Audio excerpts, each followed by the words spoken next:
Hello viewers, আসসালামু আলাইকুম। আপনাদের সামনে আবারও চলে আসলাম নতুন একটা আকর্ষণীয় ভিডিও নিয়ে। আপনারা দেখতে পাচ্ছেন গরু তার খাবারের উঠানে উঠে দাঁড়ায় আছে। মানে খিদে এতই লাগছে যে পাগল হয়ে গেছে খাওয়ানোর জায়গায়, যে আবার খাওয়ান দেয়। এ তো গরুটা এটা বোঝানোর জন্য এই তার খাবারের উঠানে উঠছিল আমার জানা মতো, যতটুকু মনে হয়। কারণ খাবারের ইয়াটা থালিটা কিন্তু একদম খালি হয়ে আছে, ঠিক আছে? এই কারণে আবার ওটা দেখে আরেকজন এরকম করতেছে, শুরু করে দিচ্ছে। অনেকক্ষণ ধরে খাওয়া দেওয়া হইতেছে না ওদেরকে, এই কারণে ওরা এরকম পাগলামি করতেছে। মানে এটা করে ওরা বুঝায় যে খিদা লাগছে, খাওন দে, ঠিক আছে? এখন তো ওরা বোবা জানোয়ার, ওরা তো আর এমনি মুখে কইতে পারবো না, ওরা এমনি আর কি ইশারা ইঙ্গিত আর কি বুঝায় দেয়। মাসাল্লাহ গরুটা কিন্তু খুবই বড়, দেখার মতো ইউনিক একটা গরু। আর এটা হচ্ছে বেলজিয়াম ফ্ল্যাগ বি বলে এটাকে আর কি। এই দুইটা ফ্ল্যাগ বি অলরেডি সেল হয়ে গেছে। আমার আগের ভিডিওতে আপনারা দেখতে পারবেন, আগের ভিডিওতে পোস্ট করা হয়েছিল। এই একটা ফ্ল্যাগ বি আছে, এটা হয়তো সেল হয়নি আমার জানা মতে। আর এইগুলো মানে এটাও সেল হয়নি। আপনারা যদি চান অবশ্যই যোগাযোগ করতে পারেন। মাশাআল্লাহ গরুগুলো খুব সুন্দর, দেখার মতো। এখানে মানে ক্রেতাদের ভিড় ছিল। শুক্রবারে গেছিলাম, ফ্রাইডেতে।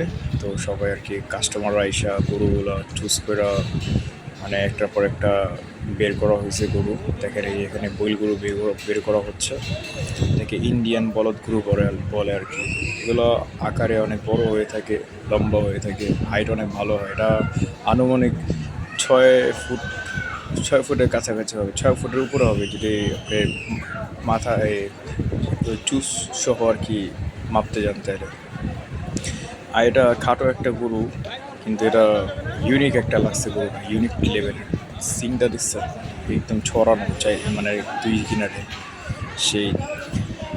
তবে আল্লাহ না করুক, এগুলো মাঝে মধ্যে খুব রিস্ক হয়ে যায়, কারণ অনেক কাস্টমার থাকে, তো অনেক ক্রেতাদের ভিড় থাকে, তারপর আউটসাইডের অনেক মানুষ থাকে। তো তো এভাবে আল্লাহ না করে একটা গরু যদি চেতে যায় তাহলে খবরই আছে, কারণ ওদের সিংগুলো কিন্তু অনেক চোখা চোখা আর একদম দুই কিনারে ছড়ানো।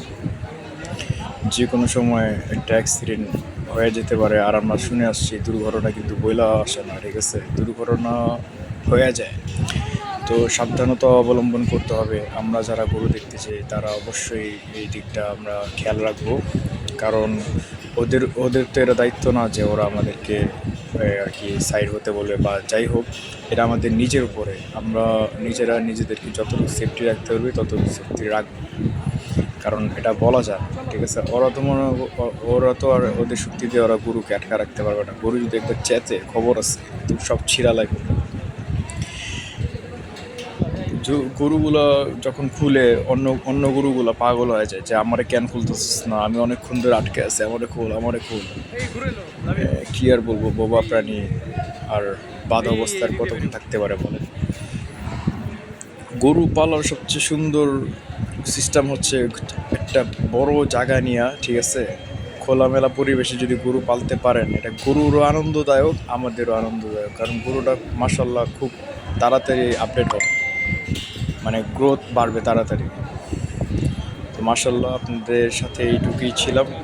এই সামনে আবারও দেখা হবে নতুন এক আকর্ষণীয় ভিডিও নিয়ে, ইনশাল্লাহ আপনাদের মাঝে আবারও চলে আসবো। আপনারা সুস্থ থাকবেন ইনশাল্লাহ, ভালো থাকবেন, আর নতুন ভিডিও দেখার অপেক্ষা থাকবেন। আকর্ষণীয় কিছু দেখাবো ইনশাল্লাহ। আসসালামু আলাইকুম।